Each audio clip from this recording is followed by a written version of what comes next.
Okay, hello everybody. Today, as you can see, I changed a little bit the title of my presentation within the context of the dramatic development of the COVID crisis and the mass vaccinations that are currently ongoing almost all over the world. I wanted to draw your attention to something which is alarming. So please, first of all, don't consider me as an anti-vaxxer because I'm one of the most passionate vaccine guys on this world. You can check this, from my bio, from everything you find on LinkedIn about myself. But there is an important thing to say about these vaccines. And first of all, I would say these vaccines have been developed, and I'm talking about all of these vaccines, whether they are RNA-based, whether they are protein-based, whether these are viral vectors, it doesn't matter. These are prophylactic vaccines that, in fact, should be used in a conventional prophylactic setting, not in a pandemic setting. And I'm going to try to make clear why this is the case. So prophylactic vaccines typically are administered before an infectious exposure, before you get actually exposed to a high infection pressure. And that is, of course, first of all, to ensure full-fledged protection. I mean, as long as you have not full protection, you should not be exposed. That's clear to everybody. It's also to prevent exacerbation of disease. So imagine that you get vaccinated while you are incubating the virus or the disease. That can be catastrophic consequences. And there are examples of this, back in 2016-17 when Ebola patients were vaccinated. This was a ring vaccination trial conducted by WHO where inevitably, if you do ring vaccination, you will vaccinate people who are in the incubation, who are incubating the disease. If you do this then with, for example, live VSV vectors, you can imagine that this can have dramatic consequences. So another reason why you do this before exposure to high infectious pressure is to prevent immune escape. And so immune escape typically occurs when you have like suboptimal antibodies because you're still developing them and you are already exposed to the virus. So the virus has potential there to escape the immune response because simply the immune response is not optimal. So what do we see now at the COVID crisis, which is pretty spectacular, is unprecedented. We have not seen this during previous pandemics. We first of all see several cases of severe disease due to highly infectious variants that have already occurred in young people. So young people typically, and especially young children, are well protected thanks to their innate immunity to several different types of coronavirus variants.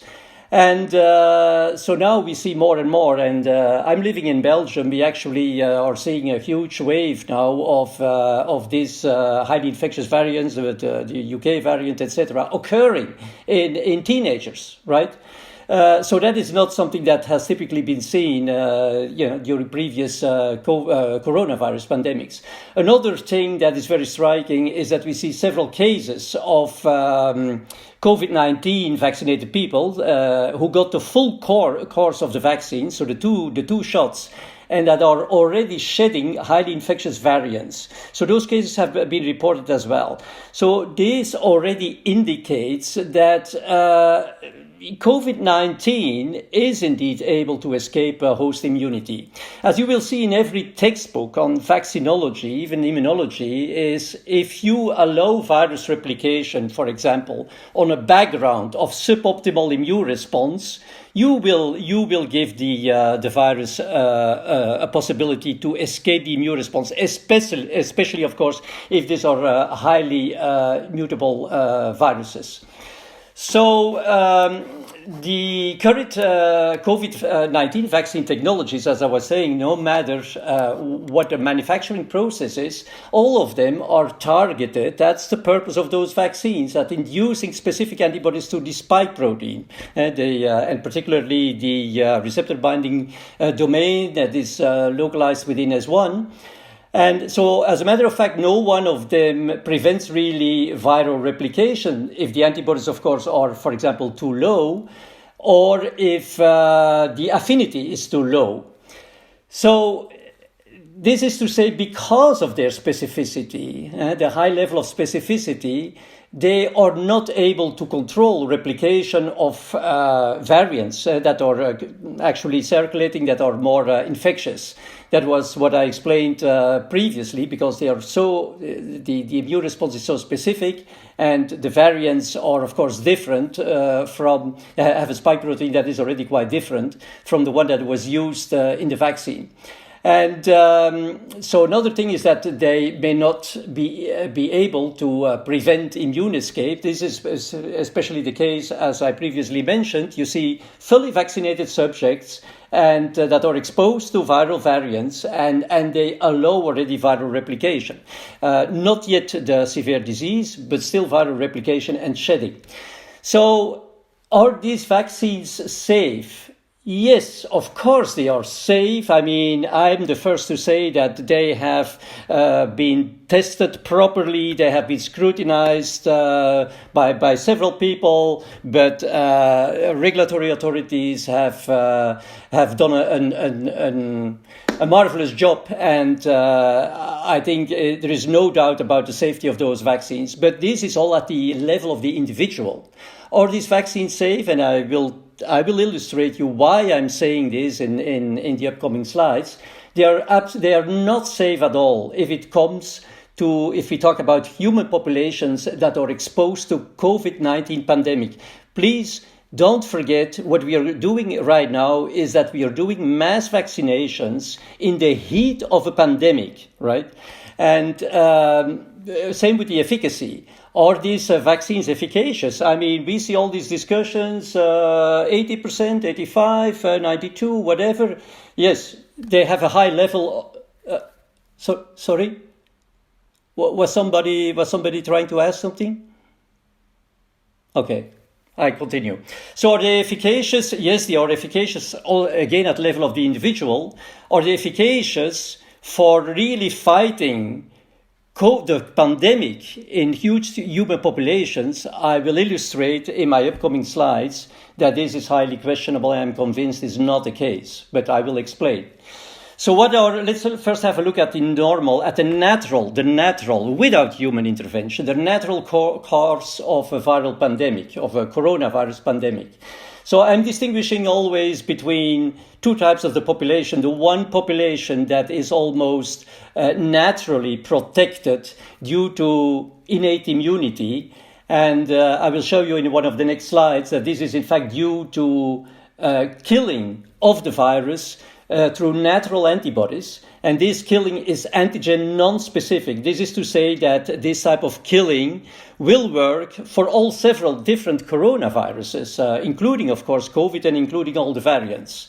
And so this killing is the combination of natural antibodies and NK cells. And there is increasing evidence now that people who are asymptomatically infected have high levels of NK cells in the blood.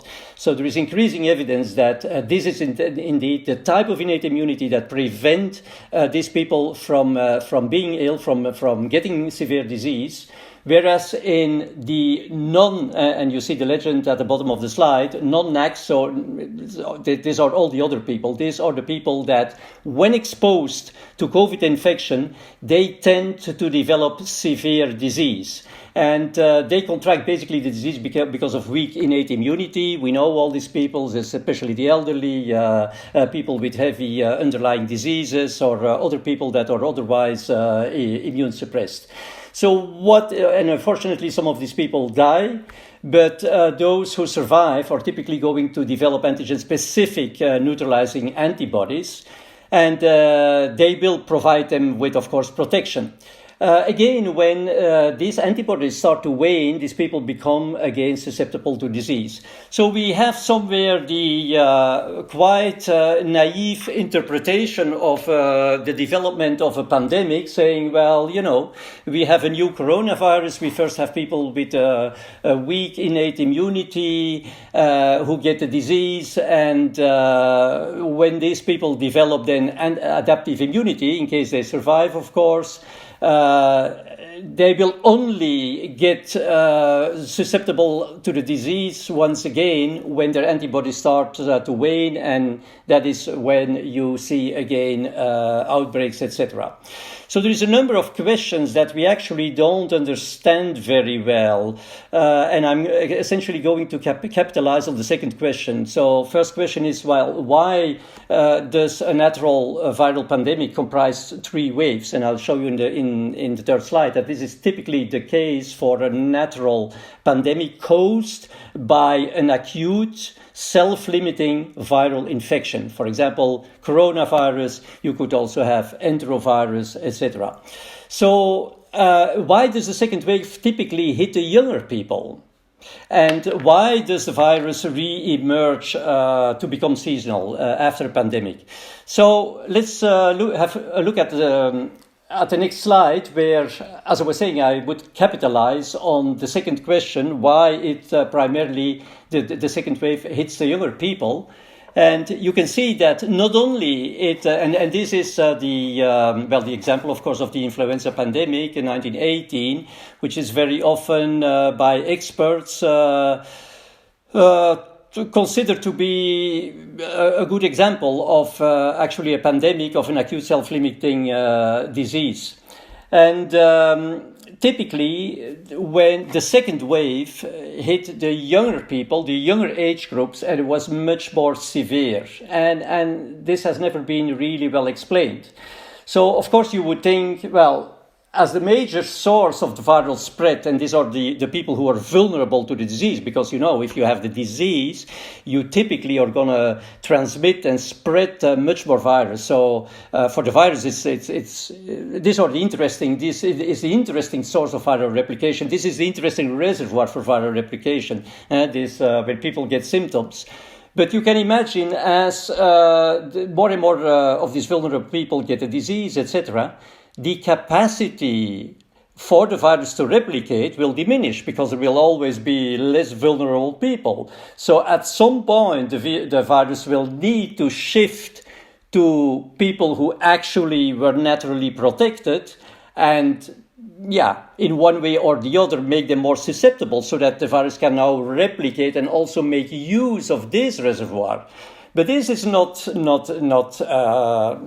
easy to understand. So the question is, how does that work? Why all of a sudden do these people become more susceptible? Where I was just saying previously that they are normally naturally protected, not only against one single strain, but against several different variants. So therefore, it's important that we have a look at what is actually causing asymptomatic infection. Well, asymptomatic infection, we know that these people shed virus for a short time, so it's very short-lived. It's maybe a week or so.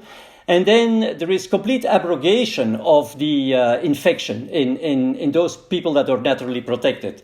And it is now increasingly clear that this abrogation is caused by innate immunity. So you have the COVID virus, you have the natural antibodies at the level of the upper respiratory tract, and these are IgMs that are complexing the virus. This virus is then internalized into dendritic cells, antigen-presenting cells, and they will present a pattern of non-antigen specific motifs. These non-antigenic specific motifs that have some similarity with self molecules will typically be recognized by natural killer cells. And that's why you see that natural killer cells in asymptomatically infected people will dramatically increase after they have cleared the infection. So because these natural killer cells are then, of course, capable of killing the epithelial cells that have been infected with the virus. So abrogation of this viral infection at an early stage, it's a very early stage of infection where the virus is still only replicating in the upper respiratory airway. It's the virus' secret weapon to ensure its own perpetuation. And why is this? Well, typically because the virus only replicates or is shed for a short time, also the immune response that will follow after this short-lived viral transmission and replication is also relatively weak. First of all, it's much weaker than, for example, in symptomatically infected patients, and it's also very important, it's very short-lived. But this, and so it's interesting to note that, so basically the antibodies that are generated after asymptomatic infection are not those that are responsible for clearing the virus. I just showed you that the virus is cleared, is eliminated by natural immunity, the combination of the natural antibodies together with the natural killer cells. So it's not the goal or the purpose of these neutralizing antibodies was very mysterious. Nobody really knows, what is the purpose of these antibodies. They're short-lived and they are relatively weak. There is no boost. The titers are pretty low. Well, these short-lived antigen-specific antibodies, they are capable of suppressing the binding of coronavirus. I'm talking in general coronavirus because it doesn't matter when you talk about innate immunity and whether it is the original strain or whether it is the variant. These viruses can be bound by the multi-antigen specific IgMs. So these IgMs, these natural antibodies, are multi-antigen specific. So they are not antigen specific. But the antigen-specific IgGs, even if they are short-lived in an asymptomatically infected person, their avidity for the coronavirus is always higher than the avidity of the affinity of the IgMs for the virus. So in other words, as soon as you have antigen-specific IgGs popping up, they will outcompete the natural antibodies for binding to the virus. And so by doing this, they will, of course, dampen the innate immunity. They will not give a chance to these antibodies, the IgMs, to complex with the virus, and by doing so, to stimulate, to train the innate immunity, which has no memory, as you know.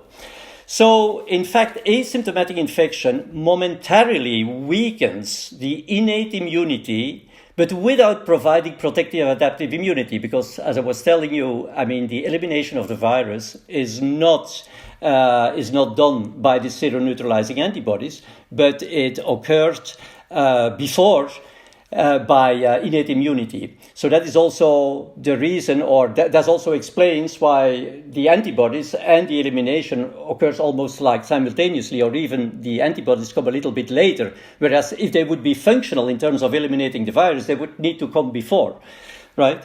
So by weakening now the innate immunity, automatically you will increase the susceptibility to the disease of these people who previously were naturally protected.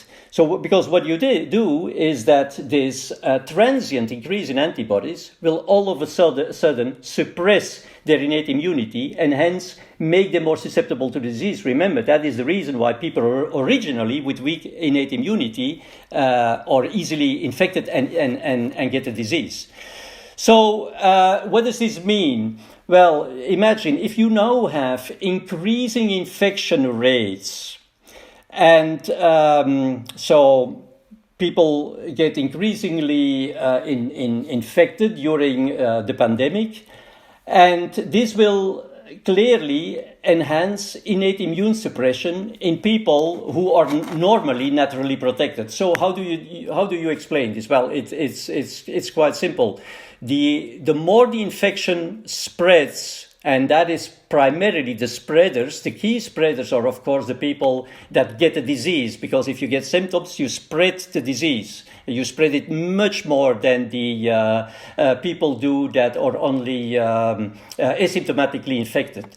So if now you imagine that the infection spreads more and more people get infected, well, then the likelihood that the virus encounters somebody who is naturally protected just at the very time where he or she still has antibodies, because I told you they are short-lived, these antibodies are short-lived, increases. If the antibodies are only short-lived, well, normally, if the infectious pressure is not high, the likelihood that you would have this transient increase of antibodies and just, encounter the virus is pretty low. The higher the infection rate, the higher the likelihood that somebody who is naturally protected will encounter the virus at the very moment where he happens to have these seroneutralizing antibodies. So that is to say that the more the virus has used the capacity of the people that have symptomatic infection to spread, the more this capacity is used, the more the capacity of the naturally protected individuals will increase. So there is a compensatory increase in the viral replication capacity, because now the naturally infected, the naturally protected individuals become more susceptible to the disease, and hence they are going to spread more virus. So in this way, the virus ensures propagation and ensures its persistence. So increased susceptibility rates in the naturally protected individuals suffices, in fact, to compensate for long enough. This is to say, what is long enough? Well, the virus just needs to persist till the vulnerable people who got the disease and who mounted antibodies start to lose their antibodies again. Because these titers are going to wane again, and then the virus can again infect those people and replenish its replication capacity. So that is how it shifts during a normal pandemic, I would say, to the younger people who are typically those that have that are naturally protected, and the elderly people, those who are the first that get infected because of weak innate immunity and will mount protective antibodies. So what happens now? So I explained to you what happens during normal pandemic and how the virus can perpetuate through this trick, in fact. So what happens now if we come with containment measures and all the infection prevention measures? Well, in one of my previous slides, I told you abrogation of viral infection at an early stage of infection is the virus' secret weapon to ensure its own perpetuation. Now, I'm adding to this, but still, it does this while leaving the door open for increasing its infectiousness when the infection rates drop. What does that mean? Well, if you come, of course, with severe, stringent, global, worldwide infection prevention measures, of course, you will give the virus a difficult time to spread and to transmit, so the infection rate will drop. And so how is the virus going to compensate for this? Well, he still has an opportunity. The virus has still an opportunity, and the opportunity is given by the asymptomatically infected people. How does that work? Well, as I told you, the virus replication in the naturally protected individuals is under control of the innate immune system. So what the virus can do at this moment, you have the virus is going to infect these people. They are going to mount antibodies in the presence, of course, of resistance of the innate immune system. Well, if the virus wants to replicate more, it needs to escape from this innate immune system, and it's going to introduce some mutations that enable to escape from the innate immune system. This is to say, these mutations will enable the virus to become more infectious. So the infectiousness of the virus is going to to compensate for the lower infection rates that the virus was subject to due to human intervention. This is to say the prevention measures. So as I just mentioned, that enables the virus to increase the viral infectiousness in the naturally protected subjects. And that is what we are seeing right now. All of a sudden, we see popping up these highly infectious strains. There are, as you know, I'm not going to expand on this, but there are several of them. And you would say, okay, well, this trick is now going to enable the virus to compensate for this drop in infection rates that we impose to the virus for long enough. Well, again, long enough would mean till the people who were vulnerable have developed their protective antibodies are going to lose those antibodies. This is to say, for long enough till the antibodies drop in those, I call them the non-NACs, the vulnerable people who have developed antibodies. So, but then the question is, but what if these antibodies don't drop? So now, if you have these non-NACs, the vulnerable people with the antibodies, but the antibodies are sustained, they don't wane. How can that come? How is that possible? Well, this is possible, of course, if you vaccinate people. If you vaccinate people, you are gonna generate a long-lived antibody status, much longer than after natural infection. And so the virus cannot compensate then. Well, yes, the virus will become more infectious. That is the only weapon the virus has, because in the innate immune system, it can, of the NACs, it can escape to this immune system simply by introducing mutations in the S protein. It enables the virus to become more infectious. And this is going to continue till, I call this the return on escape mutations in this non-NAC, so in the vulnerable people, becomes relatively more profitable for the virus. So what does that mean? Okay, the virus can introduce mutations in the S protein, and to make, of course, the naturally protected individuals more susceptible. But of course, this has a limit. If that has happened in a large amount of people, then the capacity is limited again. So then the virus says, well, that is not says, but of course that is how it works. It becomes more profitable at that moment for the virus to introduce mutations that are going to resist the humoral antibodies in the people that have been vaccinated. Because now, if the virus succeeds in doing that, all of a sudden it increases its reservoir for augmenting the capacity of viral replication tremendously. So it was more or less had reached the limit, despite increasing infectiousness, in doing this in the NACs. But now, when indeed it succeeds in doing this in the non-NACs, but then really mutations directed against the vaccinal antibodies, then again a big reservoir becomes available for the virus. So that is where we are going to see escape mutations that are directed against the receptor binding domain, because that is what I started my talk with this is what is especially targeted by the vaccinal antibodies, just to rebuild sufficient capacity to ensure sufficient viral replication. And that would mean that the resulting immune escape variants are resistant to the vaccine.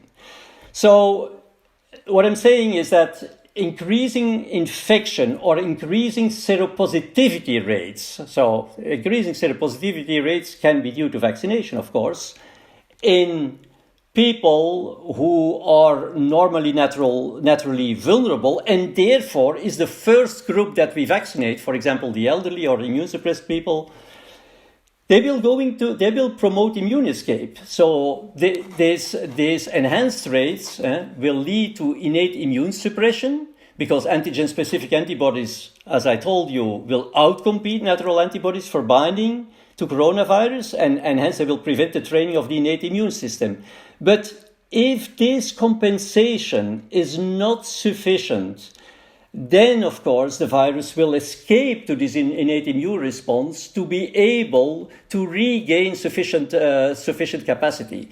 So we see that a selective immune escape in these naturally protected individuals will automatically lead to increased infectiousness. We are already seeing this right now. But this increased infectiousness, if it cannot go anywhere, because if despite this increased infectiousness, the capacity of the capacity for the virus to replicate in the naturally protected individuals continues to shrink, then of course it will be more profitable for the virus to start introducing mutations not randomly in the S protein, but in this specific domain, the receptor binding domain, because this is the one that protects now the whole cohort of vaccinated people, because these antibodies are specifically directed against this domain. So, I mean, if you look at the current COVID pandemic with human intervention, so I'm talking about, of course, the containment measures, I'm also talking about vaccination, we see already atypical courses of waves of the pandemic. It's not like what I showed you for flu, the natural pandemic. It's a completely bizarre picture what we see. So that is already pretty suspicious. But then, of course, the emergence of several much more infectious strains, frankly speaking, we have never seen this during a pandemic, that all of a sudden much more infectious strains are popping up.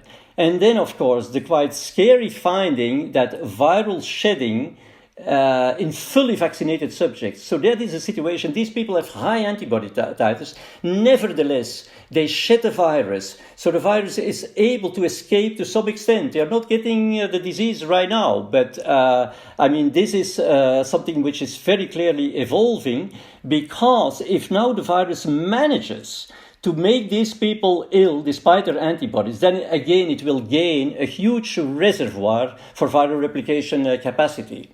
So this is a kind of summary slide. So mass containment measures, because don't forget, we are doing this at large scale. We are doing this globally.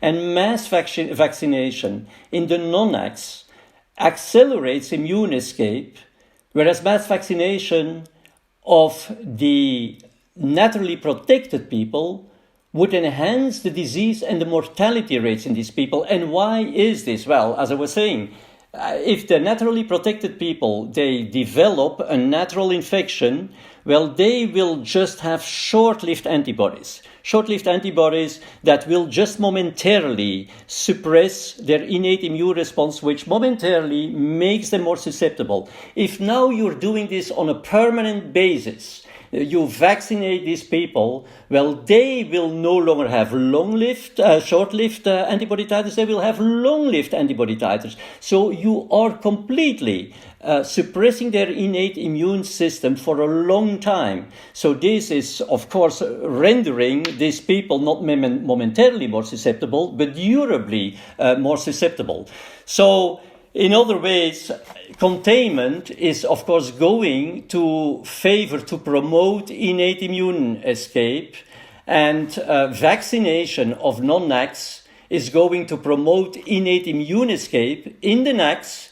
That, of course, will lead to more infectious strains, and the more these strains become infectious, the more they can compensate for the loss of viral replication. But there is a limit, of course, because the reservoir of the NACs is not unlimited, and then it becomes more profitable for the virus to start to work on mutations in the receptor binding domain to regain a full capacity of the non-NACs who are no longer protected.